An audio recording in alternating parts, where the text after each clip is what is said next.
नमस्ते, जय गुरुदेव। संन्यास उपनिषद का चैप्टर 2 में हमने देखा limiting one self, limited identification of one self, cause of inner and outer poverty.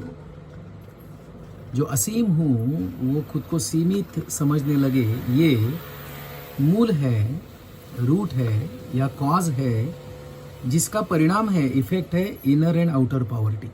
ये हमने पहले सूत्र में देखा। तीसरे चैप्टर में एक सूत्र है, आई एम माई नेशन। मैं इंडिया हूँ, मैं भारत हूँ। ये आई एम माई नेशन के बारे में बता रहे हैं। क्या बता रहे हैं इसमें? तो identifications are two family, profession, ideology, nation, etcetera. तो इसका संन्यास से क्या संबंध है? ये क्या बता रहे हैं? Identifications are two family, profession, ideology, nation, etcetera. और पहले चैप्टर में दूसरे चैप्टर में क्या बताया है? Limited identification of one self is the cause of inner and outer poverty. मैं खुद को सीमित समझता हूँ, वो सीमाएं क्या है? तो मैं खुद को राष्ट्र समझना सीमा है, मैं खुद को फैमिली या फैमिली का मेंबर समझना, या फैमिली में जो भी मेरा रोल है। अभी मुझे कोई मामा कहता है, कोई चाचा कहता है, कोई नाना कहता है, कोई दादा कहता है, कोई बेटा कहता है, कोई हस्बैंड कहता है। ये बात क्या है? मैं इतना सब हूँ क्या मैं एक ही हूँ? और उसको अलग अलग लोग अलग अलग मानते हैं, समझते हैं, या कहे व्यवहार के कन्वीनियंस के लिए वो नाम देते हैं, लेकिन उसका कोई नाम नहीं होता है।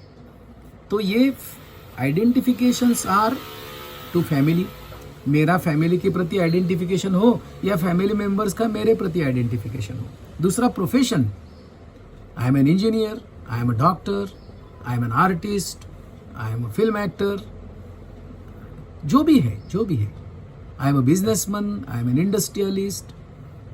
ये क्या है? I am a scientist, I am a prime minister, I am a chief minister. क्या है ये सब? ये प्रोफेशन से रिलेटेड जो बातें हैं, जो मैं दिन भर काम करता हूँ, कुछ रोल निभाता हूँ, ये भी आइडेंटिफिकेशन है, और ये मैं सच मानने लगता हूँ। तो ये भी कारण है पॉवर्टी, इनर और आउटर का। फिर आइडियोलॉजी भी, मैं कम्युनिस्ट हूँ, मैं सोशलिस्ट हूँ, मैं नेशनलिस्ट हूँ। जो भी आइडियोलॉजी होती है ना, मैं द्वैती हूँ, मैं अद्वैती हूँ, मैं वेदांती हूँ, मैं ऋषि हूँ, मैं मुनि हूँ। अरे क्या है ये सब? क्या सचमुच में हम ये सब है? इसमें से कुछ भी तो है क्या? तो ये आइडियोलॉजी, और बाद में नेशन, आइडेंटिफिकेशन विथ नेशन। मैं इंडियन हूँ, मैं जापानीज हूँ। अरे कहाँ से आप जापानीज हो गए? कहाँ से आप इंडियन हो गए? ये क्या सत्य है? Is it an ultimate truth? तो कुछ तो किसी ने बता दिया। मैं मेल हूँ, फीमेल हूँ, ये भी क्या है? ये क्या है? किसी ने तो ठोक दिया ना दिमाग में बचपन में ही, और हम सब मानने भी लगे ना। और ज्यादा लोग मान रहे, मेजॉरिटी मान रही, तो क्या वो सच होता है? क्या मेजॉरिटी बोलती है इसलिए सच होता है? असत्य सत्य हो सकता है, एटसेट्रा बोला है, मतलब और बहुत कुछ सोचने जैसा है। सो आइडेंटिफिकेशंस ऑफ और about family, profession, ideology, nation, ये क्या करता है? तो this is a cause of inner and outer poverty. ऐसे ये दो सूत्र एक साथ समझने पड़ते हैं। और सबसे बड़ा इसका जो परिणाम है ना, वो अगले सूत्र में, चैप्टर 4 में है, संन्यास उपनिषद की। यहाँ टाइटल है बाइंडिंग एक्शंस। और इसमें दो सूत्र है। पहला सूत्र है, identification lead to binding actions to protect one's identity. मैं खुद को जो भी समझता हूँ ना, वो आइडेंटिटी प्रोटेक्ट करने के लिए मैं क्या करता हूँ? तो कुछ एक्शंस लेता हूँ।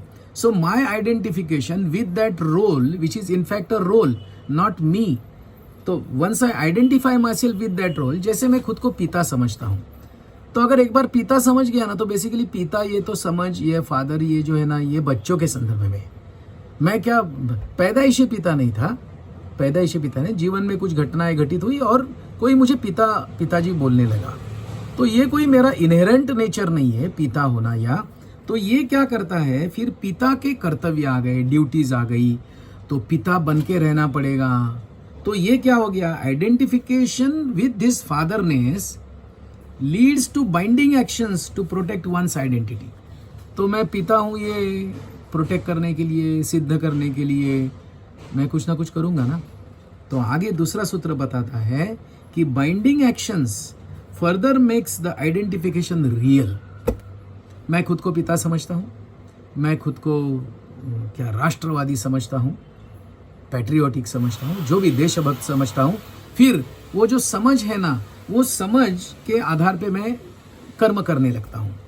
वो कर्म करने लगा तो कर्म से क्या होता है, वो मेरा जो खुद का आइडेंटिफिकेशन है वो बेसिकली इल्यूजरी है, अनरियल है, उसको मैं रियल समझने लगता हूँ, वो और पक्का होते जाता है। So binding actions further makes the identification real, ऐसा दूसरा सूत्र बताता है। और फिर खेल चालू होता है जो 5वें चैप्टर में है, lost in effort, that identified consciousness gets lost in effort. इसमें 2 सूत्र है, caught up in the cycle of identification, ये साइकिल है ना, चक्र है ना, कर्मा, इसी को कर्मा कहते हैं, रीइंफोर्स्ड आइडेंटिफिकेशन कहते हैं, greater effort, man is lost to effort. बस इसे कर्म बंधन और कर्म बंधन के चक्र में फंस जाना कहते हैं। ये शुरुआत कहाँ से हो गई, जो मैं नहीं हूँ वो मैं हूँ, ये मैं समझने लगा।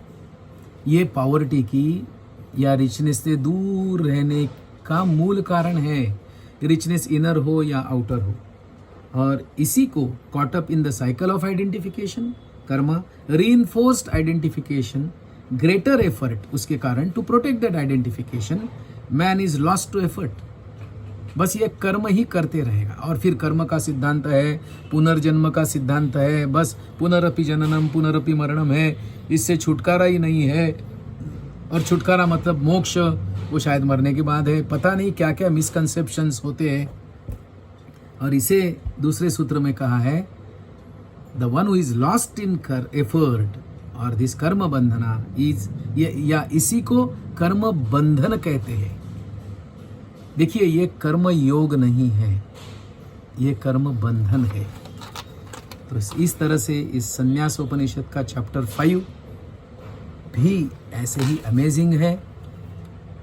खुद की तरफ देखना बहुत ज़रूरी है इन सूत्रों को साथ में लेते हुए, ताकि शायद क्या है ये संन्यास, क्या है रिचनेस, इसका इसी जन्म में हमें अनुभव भी आ सके।